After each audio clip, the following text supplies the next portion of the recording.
All right, so here we are. We're going to look at arithmetic sequences, but before or on our way to looking at what an arithmetic sequence is, we want to look at a line first. Now, this is the line y equals 2x minus 1. I know that because it has a y-intercept at minus 1 and a slope of rise 2, run 1, rise 2, run 1, rise 2, run 1. So it's easy for me to see what this line is. But I'm going to pretend like I don't know the equation or that I couldn't have graphed this line from this equation. And I'm going to change the notation a little bit. I'm going to convert this from y equals 2x minus 1 to f of x equals 2x minus 1. And notice the only thing I changed, I kept the same equation, but I changed the notation from y to f of x. Let's talk for a second about what that means. Well, f of x is the function of x. The f stands for function of x, and a line happens to be a function on the variable x. What does that mean, a function as opposed to a line? The only thing f of x means is some equations when they're graphed are functions. Some equations when they're graphed are not functions. If the equation is a function, then we use the notation, or we're allowed to use the notation. I'm not required to, but I'm allowed to use the notation f of x, and I'm allowed to do a bunch of other things to it that I can't do if it's not a function. So let's look at an example of one of each. Well, we've already determined that a line is a function. So if I look at a graph of a line, say that one, I can see that anytime I choose, I could pass a vertical line on this graph, and I would intersect the line on the graph, the function that I've graphed, only one time, as opposed to, for example, something that's not a function would be like a sideways curve like this. Because if I were to drop down a vertical line somewhere over that curve, I would intercept twice. That is totally not allowed on a function. So using the function notation just means that I know I'm dealing with a function, and this is a line, so I know I'm dealing with a function. And I'm going to use the notation to avoid having to use an input-output table. Nothing wrong with an input-output table, but sometimes you don't necessarily want to use one. So if I were to choose, and I'm going to plot points on this line, even though I know exactly where the line is, and I know the equation for the line already, I want to plot some points, and I'm going to use function notation when I do it, just because it's easier for me given what I'm about to do. So let's plug in f of 0. That means I'm going to exchange 0 for x. On a table, that would look like, put 0 for, whoop, that doesn't go there. That would look like, if this is x and this is y, put 0 for x, calculate y, put 1 for x, calculate y, put 2 for x, calculate y. That's just an input-output table. I don't want to do that. I just want to use function notation and then go back and grab values out of it. So the f of 0 means I'm going to exchange x for 0 on both sides. If I do it on the left-hand side, I'm going to do it on the right-hand side. So 2 times 0 minus 1, well, that equals 0 minus 1, negative 1. That's exactly what I expected to get, negative 1. F of 1 says 2 times 1 minus 1, because I traded x for 1 on the left-hand side. I have to trade x for 1 on the right-hand side. But now I can just solve it. 2 times 1 is 2, take away 1 is 1. Obviously, I already know that as well. The f of 2, I'm going to do a number of these. 2 times 2 minus 1, that's 4, take away 1 is 3. The f of 3, oh, let me plot that. The f of 3, 2 times 3 minus 1 equals, well, 2 times 3 is 6, take away 1 is 5. And the f of 4, 2 times 4 minus 1, that's 8, take away 1 is 7. And I'm going to do one more because it's on the table. On the plane. f of 5 would be 2 times 5 minus 1, which equals 7. Oops, sorry, it doesn't equal 7. 2 times 5 is 10. Take away 1 equals 9. Okay, so why did I do that? That seems like just as much work as a table, maybe not. It's a good chance to practice working with function notation. I know it can be tricky at Algebra 1 level to start to develop that new concept. And it gave me a chance to put my values in a line out here where I can find them.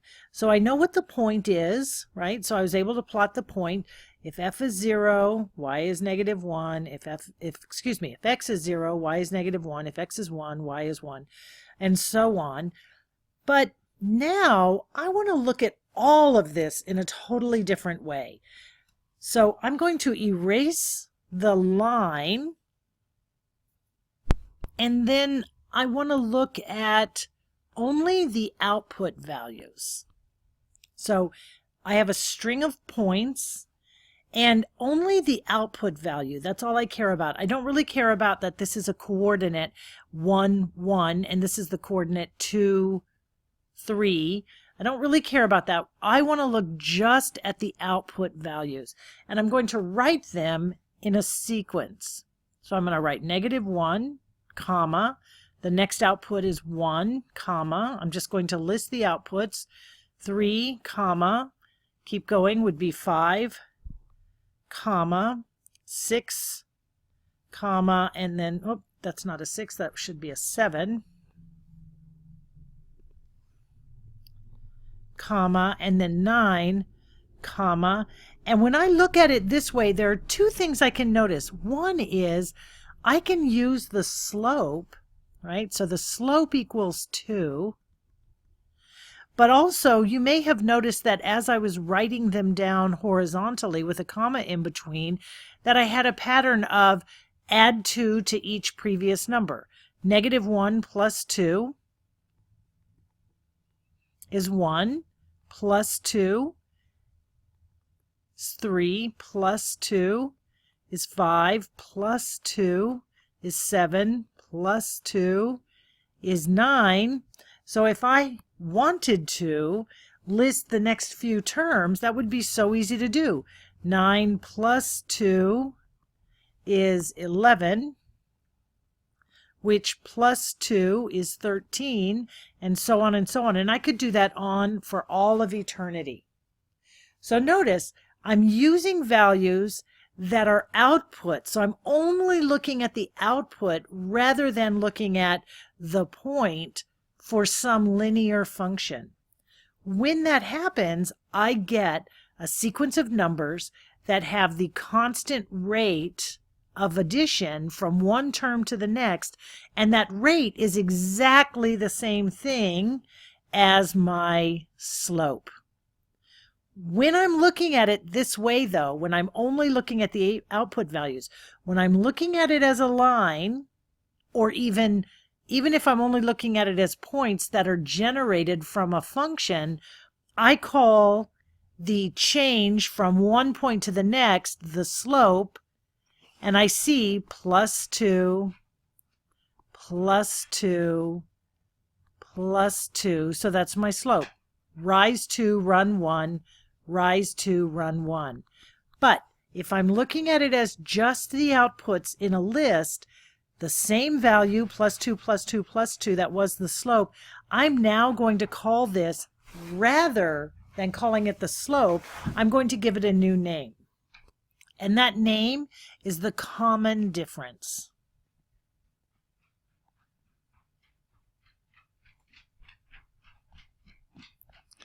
Common difference. So you might be asking, why would I give it a new name? Doesn't slope work just fine?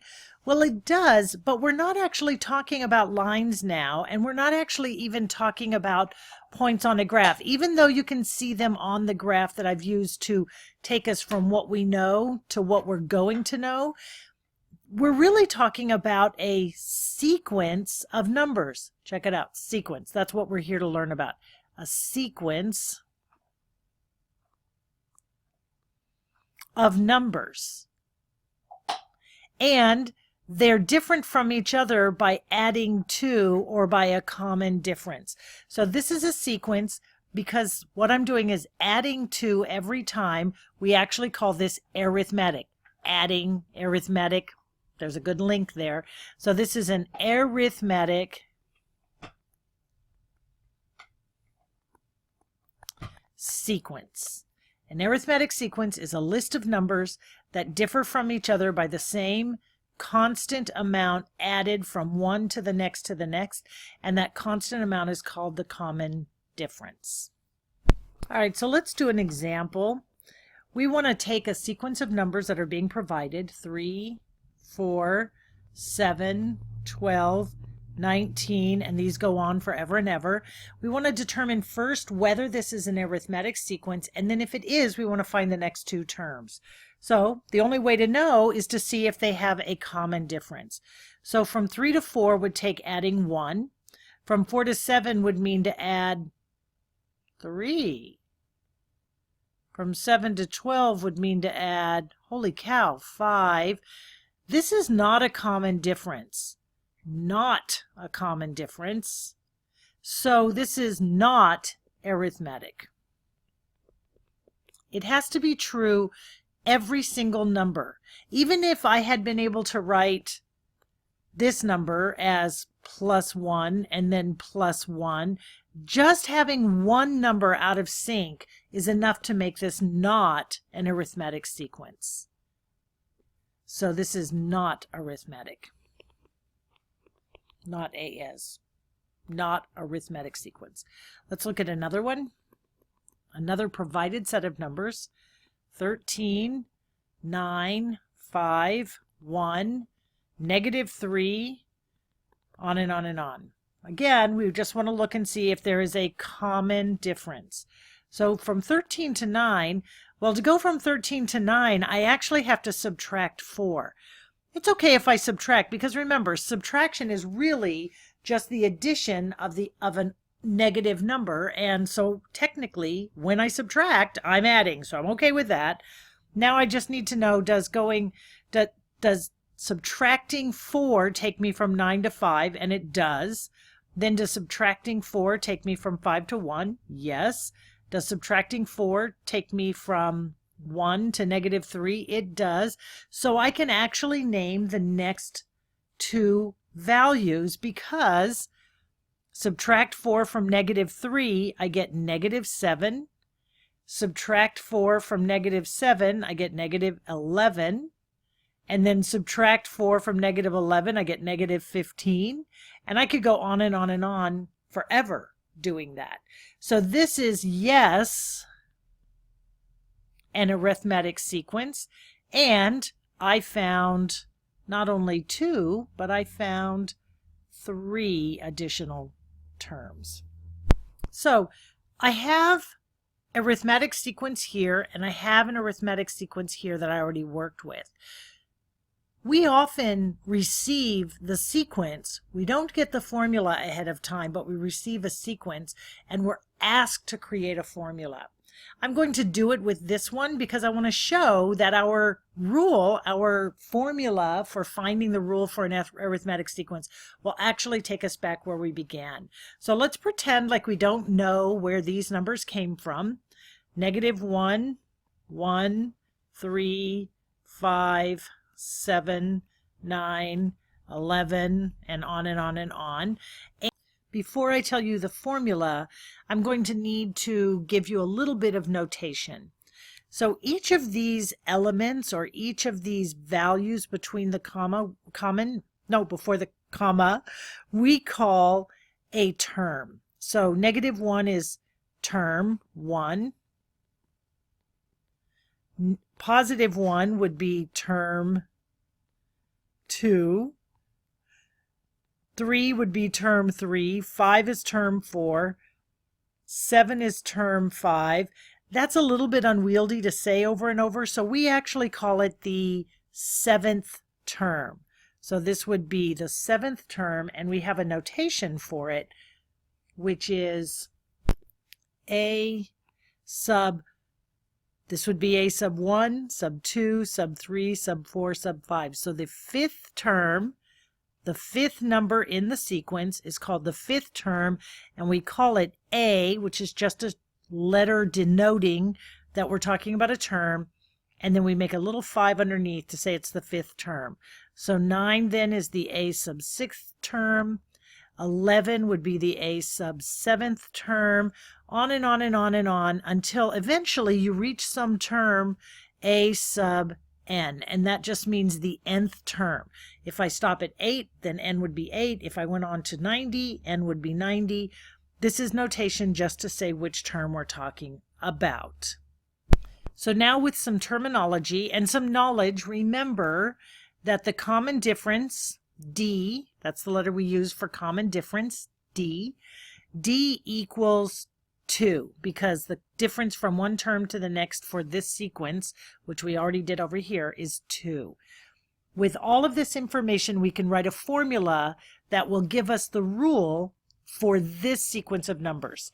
So the formula is that the nth term, the a sub n, that's the nth term, remember if I was looking for this one, is equal to the first term, a sub 1, plus whatever n is minus 1 times d. So let's see what happens if we plug in values from our sequence. I'm looking for the a sub n. That means for any number I might be looking for in the sequence, I can take the first term, minus 1, plus n. I don't know what n is, so I'm going to have to stay with my n minus 1, but I do know that d equals 2. So now let's simplify this using algebra.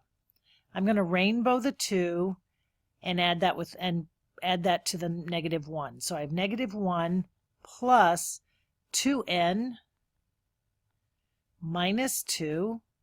If I rearrange this, I get 2n minus 2 minus 1 is minus 3. And notice, I didn't get exactly the same formula that I started with. And there's a really important reason for that. I did get the 2n, which in this case 2x, 2n, a variable is a variable, what do we care? I did get 2 for the slope, and I'm making finger quotes when I say slope, 2 for the common difference, which is equivalent to 2 for the slope, but I got a different intercept, and there's a reason for that. The reason is when we're dealing with sequences, we're only allowed to input values. So in a function, the inputs here were 0, 1, 2, 3, 4, 5. When we're dealing with sequences, we're only allowed to input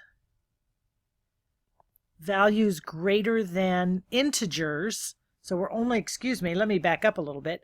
We're only allowed to input integers. Remember, fatty Z means integer. Integers greater than 0. So that means I can start with 1, then 2, then 3, then 4, or I could start with 3, then 4, then 5, whatever. I wouldn't normally, but I could, but I'm not allowed to choose this 0.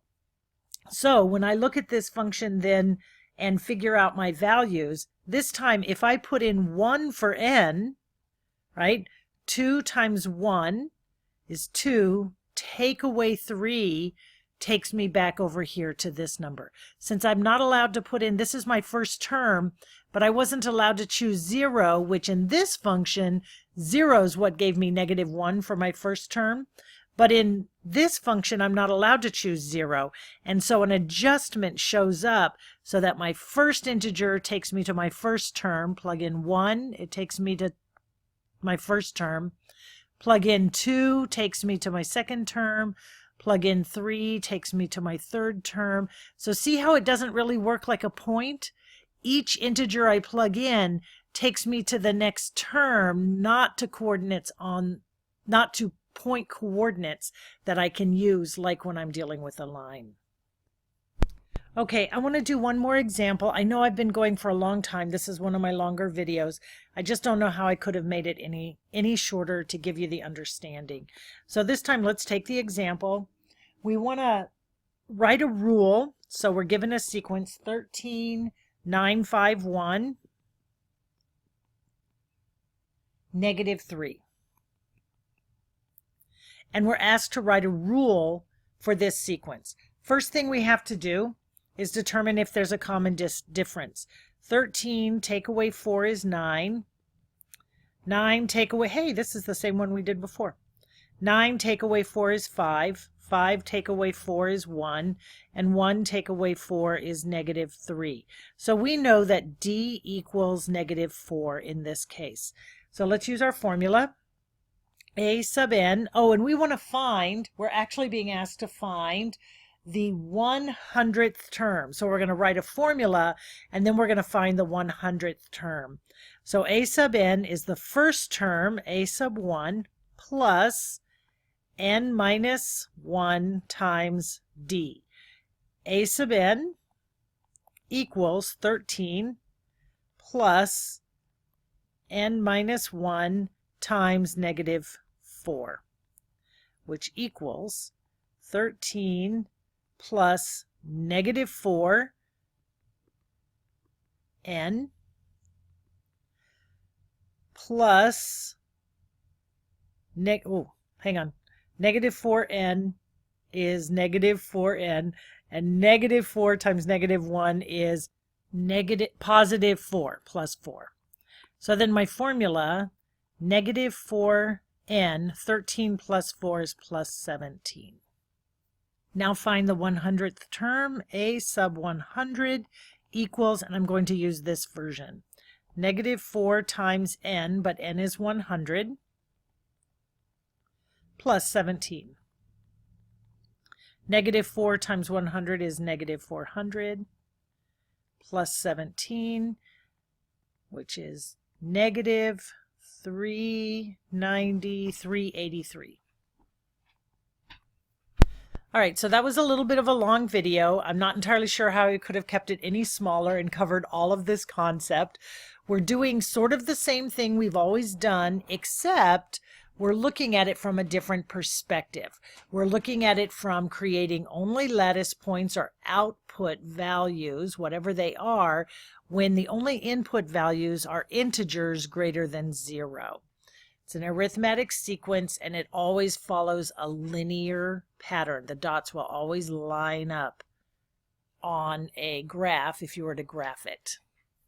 And the reason for that is that the common difference acts very much like the slope, and so it forces the dots to line up. Okay, I'm done.